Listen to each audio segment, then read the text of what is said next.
साथी कोई बोल रहे थे कि खेलना चाहिए, कोई बोल रहे थे कि नहीं आर्थिक वजह से खेला गया, कोई बोल रहे नहीं उनसे कोई संबंध ही नहीं रखना।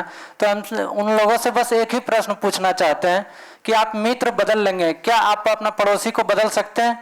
पहला प्रश्न। और मेरा दूसरा प्रश्न ये है कि अगर आप हर एक चीज को एक मुद्दे पॉलिटी पे लाके बस इसके बदले वो इस तरह किया हम इस तरह किए तो ये गलत है। ये हमारे युवा का कोई गलती नहीं। हमें लग रहा है कि जिस तरह से परिवेश दिया जा रहा है भारत में मीडिया के द्वारा, टीवी पे जिस तरह से दिखाया जा रहा है उस तरह से युवा का मानसिकता बन रहा है। क्योंकि सर हम बताना चाहते हैं, अगर हम भारतीय संस्कृति का बात करें तो आप लोग सब गूगल करके देख सकते हैं कि एक जो मूर्ति है ये नटराज की मूर्ति, आप लोग गूगल कीजिएगा उसमें देखिएगा नटराज की मूर्ति। उससे ही हमें पूरे भारत का नहीं बल्कि पूरे विश्व का एक संदेश जाता है कि उसमें जो अग्नि वलय बना हुआ है, नटराज की मूर्ति में जो अग्नि वलय बना हुआ है वो विनाश का अंत को प्रतीत करता है।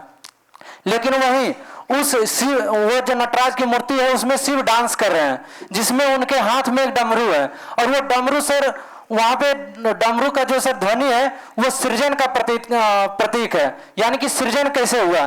तो सर हम उस संस्कृति से आते हैं जहां पे हमें संहार करने का और वहीं पे उसका सृजन करने का संदेश एक जगह से मिल रहा है, तो फिर क्यों हम इस तरह का दुश्मनी करने का कोशिश करें। और मेरे एक मित्र वो भी कोट किए कि जो खेल का प्रेम है उसे राजनीतिक से ना जोड़ें और खेल कला ये सब का कोई राष्ट्र का कोई सीमा नहीं होता है। क्योंकि हम भी बिहार से बिलोंग करते हैं और वहां पे एक पर्व होती है छठ पूजा, उसके माध्यम से पूरे विश्व में संदेश जाता है कि नहीं कैसे हमें प्रकृति की पूजा करनी है। क्योंकि सारा विश्व उगते हुए सूर्य की पूजा करती है, लेकिन मेरा बिहार ये संदेश देता है कि हम डूबते हुए सूर्य की भी पूजा करना जानते हैं और प्रकृति का संरक्षण करना जानते हैं। तो हमें अपने संस्कृति से सीखते, अगर भारतीय संस्कृति का अगर हमें सच में अगर ज्ञान होता